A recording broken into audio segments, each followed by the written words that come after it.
আমি আল্লাহর কাছে ক্ষমা চাই আমার নিজের জন্য এবং আপনাদের জন্য। আল্লাহ তাআলা আমার পিছনের যত নামাজ ত্যাগ করেছি তা ক্ষমা করে দিন, আমি আমার পিছনের সমস্ত গুনাহকে আল্লাহ নেকিতে পরিবর্তন করে দিন।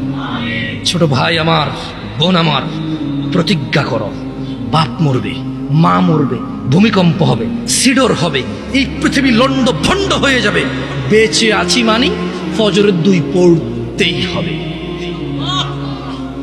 বেঁচে আছি মানে জোহর, আসর, মাগরিব, ইশা পড়তেই হবে। একটু আগে সিগারেট খেয়েছি, একটু পরে আজান হয়েছে, নামাজ পড়তে হবে। একটু আগে পর্নোগ্রাফি, উলঙ্গ সিনেমা দেখেছি, একটু পরে আজান হয়েছে, নামাজ পড়তেই হবে।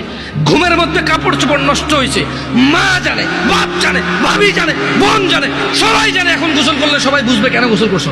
সবাই বুঝলে বুঝুক, না বুঝলে নাই।